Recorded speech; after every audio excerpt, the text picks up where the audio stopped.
Meet Derek DeBoer, and I'm Brooke DeBoer, and these are our kids, Paige, Haley, and Ryan. This is the FastLife. I created it. Derek races, and I film.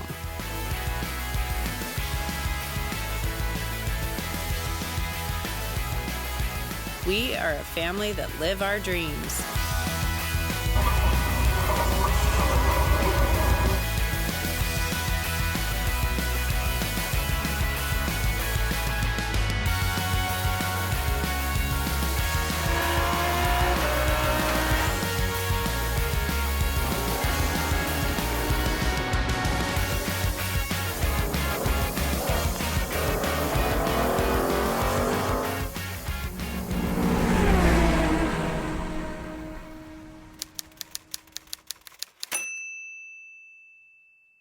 We had a disappointing event in Alabama, but a lot of things happened in between. We went to Canada and had success at Mosport. I did a test at Road America, and during the test, actually broke the previous year's track record in a GT4 car. So I went into Road America with really high expectations and a lot of confidence, clicking and going into place at Road America. I'm used to getting irritated with Brooke by now, with all the redoing of things that she needs to have happen for FastLife TV. Like when we got to Road America and we drive by the entrance of the track and the giant waving American flag, and oh, we missed the perfect shot. We gotta go back and redo it. That flag is too great to miss. So I turn around, drive back by the flag. Might have had to do it a few more times. I'm sure I was super stoked at the time. Where are we headed?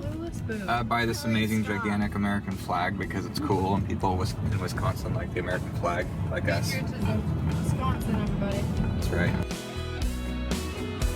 Once I fully committed to do FastLife, I was determined to make it work. It was hard to make a clear plan as everything was moving fast and the family dynamics were in full force. We're on the track. Which track are we at? Racetrack! The America thing. What's it called? Road America! Road America. America. The 9-year-old knows. America. Why do we go on these? Why? Yes. To see the track. What are these guys doing? They're looking at the track and kind of like studying what they should be doing. Well, golf cart rides are always a huge part of every race weekend. So we got there and we go on the tour, and teammate Max Riddle and his dad are always awesome to spend time with. And so we went out with them, and sometimes they have different opinions of how to do things. I'm holding it just tight all the way through. And it seems to be the only way that I can keep it tight after this curve on the inside here. Right. If I don't, then I start coming out, then I went off the track, that's what she needed. Oh, did you? Yeah, he was right out. Yeah. Not over it. Yeah. You went over it once. I went over it every lap. Oh, did you? You could probably go over it a little bit. Yeah. Yeah. Further. All right. One might be kind of a son and team owner relationship where the team owner's maybe thinking more like, hey, take care of the car. Maybe you don't want to bash over this curbing, and the driver's going, I want to put this thing on pull. Forget about it. Like, I'm going over the curbing. It's going to save me 1/10 of a second. For over a year, we had been racing for our 2 kids that had been fighting cancer. Mason and Kate were close to our hearts wherever we went at this point. Good morning, Mason. We're here at Road America, getting ready to start out your weekend. Hope you're feeling a little bit better today. But mainly, I wanted to have this camera rolling while I walk up to the car so that you and I can see your name on here for the first time together. And there it is, bud. Looking pretty good. We were praying for them as a family, and Derek had them on his car and in his heart wherever he raced. Mason was at a critical point in his fight around the time of Road America. So we're all set up for a really amazing weekend and racing for you, and thumbs up for Mason. The rest of the names are going on here later today. No, get out of the way, get out of the way. Mom, move, please. Get out of the way.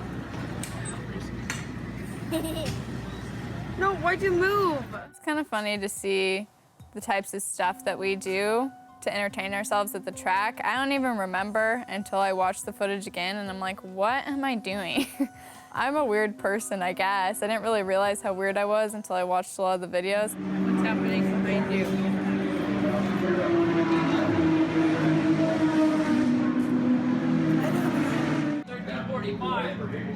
Ryan, what did you find? Tell me. A four-leaf clover.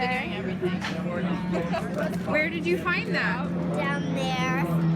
Right in the floor of the, right there? Yeah. No way. Let's see it. Way to get in the car. You guys have fun at Canada Corner with Dave Riddle. Be safe. Smart. Top 4, first time out, and then 10. Ryann has a sixth sense. She's very connected to the unseen. Her finding that four-leaf clover right in the floor like that was a good sign.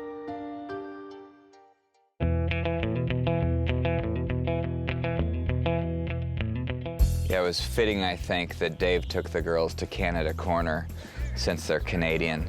I don't know what the girls are doing sometimes during race weekends.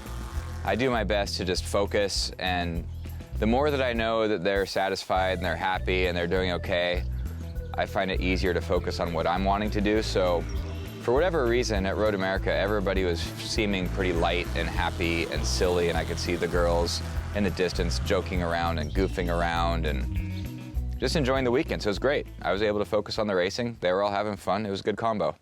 The DeBoer cheering squad was ready. So here we are on a Thursday before race weekend with my daughters, Haley and Paige. Hello. We are at Off the Rail in Elkhart Lake, Wisconsin, trying out this new little cute, darling town. What are we going to do for the rest of the day, girls? Tell me something about where we're walking, girls. We're walking at this place. I'm not sure where we are, really. Social media is our friend. Paige isn't listening because she's on her phone. Paige, what are you doing on your phone? Can you see where you're going? I was putting the video of you videoing us on my Snapchat story. Oh. Well, can you video me sometimes too? Because I want people to know that I'm part of this. Get this. I think it's supernatural. I'll have Haley take pictures of me, and then I'll take pictures of Haley. It's all just a cycle of entertainment until Dad races. I walk in Elkhart Lake. What is that? Historic race circuits in Elkhart Lake. No, don't turn it around. Haley, no, it has to be, yeah. This sign behind me talks about the history of racing here in Elkhart Lake, Wisconsin, and they used to race on the streets around here, which is pretty cool. I guess they had a 6+ mile track, and they used to race all around on the streets locally, but now we are racing at Road America. This is a town of expression and patriotism and dairy farming. Another act of patriotism in their front yard. See, these are the kind of people that represent our country. We need more of them. That's pretty much the whole town. Behind you, there's like 3 buildings. It's nice. It's nice.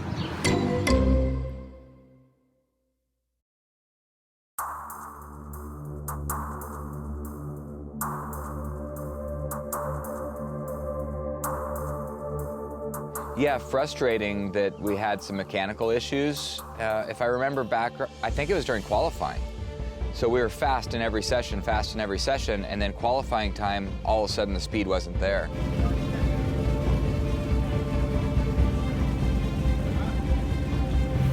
All was going good until qualifying. Derek pulled out, and we all planned on a seamless session.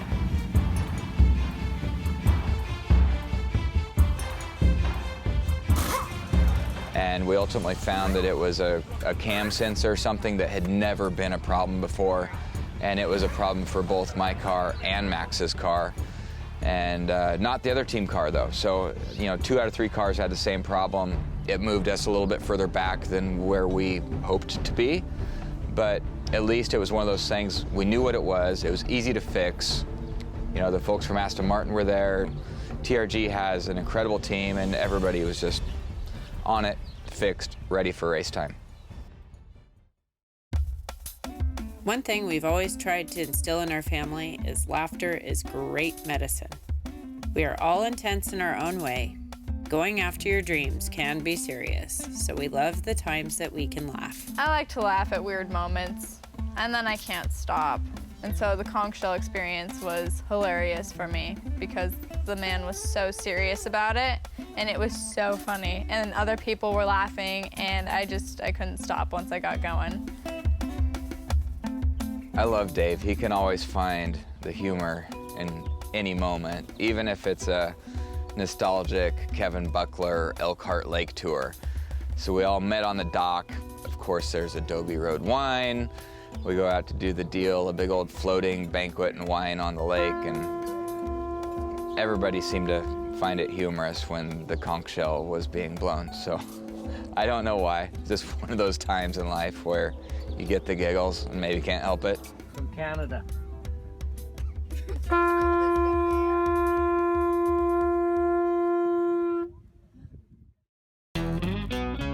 Paige, tell us of your experiences thus far in Elkhart Lake. We're a couple days in. I have had some really weird experiences so far, which we can talk about later, but right now we're walking through a meadow to go to the Saturday market. I don't know what these are. Maybe they're supposed to be flowers. Dad's done. He doesn't want to contribute anymore. This is not his cup of tea. No, not at all. I went into this with just a different type of confidence than what I've had before. I even remember being out on the boat the night before the race with a lot of our sponsors and friends and partners. And again, we kind of had that mishap in qualifying, so I was a little further back than I wanted to be. And this isn't like me, but I said, watch for me. Before the end of lap 1, I'll be in the top 3. It was race day. Time to enjoy a little bit of the cool factor. I got one too! What do you think about your dad racing? It's cool. Do you get nervous? A little bit, like when he first gets out, but then not really after that. How do you think Dad's gonna do today? Oh, I think he's gonna do great. What a guy. He's very speedy. What do you think about your dad racing? Good. Tell me more. Good. That's all you have to say? Yeah. It's funny watching Mom in her zone because she gets really into it, and sometimes it's kind of embarrassing because it's like, oh, there's my mom with all the gear and always filming, like in moments where it's like, should she really be filming that right now? Or, you know, I don't know. Mason, you're coming with me. Right pocket. Let's go. Thumbs up for Mason. The race was one of those that just everything kind of kept falling into your lap. Welcome back to Road America in Elkhart Lake, Wisconsin. The flags are flying, a little bit of a breeze here. Thanks for coming back and joining us on our global webcast. The butterflies always set in for me right before race start. There was a different kind of energy in this race. I got a great run on the start. I tried to get by Lawson, and he made a move that I kind of closed me off, and I couldn't get past him. But it set me up for, success through the next couple of turns. And now things settle, and up the hill we go. Who will it be down into turn 1, and what kind of a launch will Lawson Aschenbach get? You see him in that row way back, and Lawson has to actually make a little defensive move on Derek DeBoer. Yeah, Derek, I'm sure if he over-anticipated the green flag, because now it flies. He was looking for a move there. Lawson is immediately into defense mode. It put me in a really good spot heading into turn 4. It was fun to watch the race. I don't think I was really that worried about Dad. We had a pretty good view from where we were at. It was a little bit of an intense part of the track, so we got to see all the action. And Aschenbach looks like he's at least come up into 5th, and again DeBoer shows the nose on him, and Lawson had it covered. That was an area where the Aston was just very strong. That back straight, the car is fast, and the Aston brakes really well, so I was able to get on the brakes really late. There was a little bit of a scuffle ahead of me. I remember the red Sin going off the track, and Derek DeBoer has been just monster aggressive on these restarts. Now, can Barkey carry it in a little bit deeper? I can't see everything from pit lane, so I watch the data in the pit cart. I film the action there. It serves as a distraction from the nerves. These straightaways. Yeah, he's got a problem. We just don't have a clue at this stage what it is. And you talked about Ernie Francis. Yeah, this kid, he's won a championship. He's been very quick. He's a multiple-time Trans Am 2 category champion. And he had a little problem. He said they went out for qualifying, and the synchro to get the gearbox into third as DeBoer this time makes the move, and Barkey got crossed up. a few more spots could be gained, and then some other cars had contact in the next turn. All of a sudden, you're in the top 3, just like that. And I could tell that the Aston was fast. It was just doing everything I wanted it to do. And again, things just kept kind of falling into my favor, and ultimately had a chance to make a pass for the lead, and that was that. Never looked back. You know, Derek DeBoer, when we talked to him during the autograph session for these drivers, he said, we've got an opportunity here. He really liked what this car might just be able to do here on this track. And he's been aggressive to make sure he stays right in that third spot. He's leaning on it. Boy, He's nearly leaning on it. Coming down into turn 3 there. He's doing a great job for a guy who doesn't run full time. Always working hard with Kevin Buckler to develop business partnerships that allow these guys. Oh, Sandberg really deep on the brakes, nearly got into the back of Barkey there. Had to take it to the outside lane and lost a lot of ground. Stacy right now attacking as they get up to turn 6, not able to get through. Yes, it's really bizarre. Oh, look at this, down to the inside. DeBoer, big wiggle on the brakes. Superb. Made it stick. Kevin Buckler said this car should be good here. They were expecting great things, very disappointed with qualifying, but look at this. Dollarhide now trying to take advantage of Jake Buford, who didn't get through turn 1 quite as cleanly as normal. Well, leading the race was kind of exactly like what I had imagined leading a professional race would be like. It's one of those deals where you know you're faster than the cars behind you because you had to be to get there, but you also know they're there trying to hunt you down, and the most important thing to them is to get by. So it was a really long finish to the race, you know, keeping those guys behind me, and you know, I could tell that the tires were starting to wear. The other cars might have had an advantage, but the Aston was just strong, and I was able to keep them behind me. I mean, there was nothing like the feeling of when that checkered flag finally came out, and then coming into pit lane, and you know, seeing Jeff Lepper and the CBS crew coming to my car for the winner's interview, and seeing Brooke standing there, and I could see the girls behind her, and then I could see Kevin coming, and I couldn't tell if he was more excited than Brooke or if Brooke was more excited than him. There was definitely just a epic, huge moment for all of us, something we'd been dreaming about and waiting for a long time. Yeah, I think everyone rushed back to the podium after we found out Dad won. That was really an exciting moment for all of us. So we wanted to get to the podium as fast as possible so that we could see the ceremony and get up there and take a picture. This win was extremely exciting and meaningful. Almost all of our friends and team who had really been there from the beginning were there. This race was a big one. We were fighting for a little guy named Mason and a little girl named Kate, so this one's for them. And just the entire team, thank you so much. Feels so good to finally be on top of this podium. Wish my teammate Jason could have been here for this one. He's going to do the same thing next weekend. One of the gifts of true friendship is when your friends are celebrating alongside of you as if the win was theirs. To me, that was almost more of a win than the race win. Driver of the Aston Martin Vantage GT4 from the Racers Group, sponsored by BRM. Got a little special thing on there for Mason Katie. Put your hands together. How about Derek DeBoer? Hey, Derek! Woohoo! Hey guys, big smiles out there, 48%. I do remember, you know, the feeling of the celebration, heading to the podium, spraying the champagne, getting whisked away for the TV interviews, and then it's all kind of over. It was fun to go celebrate the win with our team and friends and sponsors. You know, you go to Siebken's afterwards and it's all high fives, and you go back to the hotel room to get rested up for the next day, and you know, everything, your social media is going crazy. You're on Twitter, you're on Instagram, you're on Facebook, and then it was like you wake up Sunday morning and it's like none of it ever happened. It's all, that was yesterday, today's a new day moving forward, and that was kind of weird.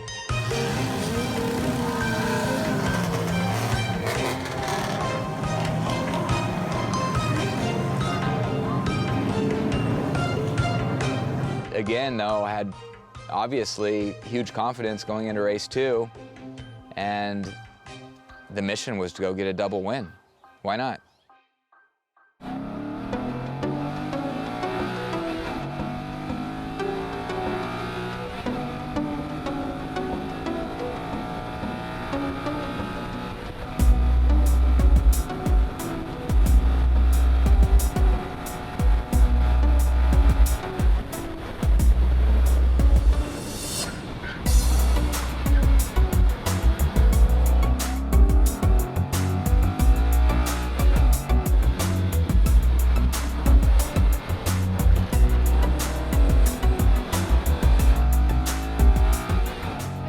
Lake and the roads surrounding Elkhart Lake hosted open road sports car racing in 1950, 51, and 52. So this area right here in Elkhart Lake, Wisconsin was home to racing.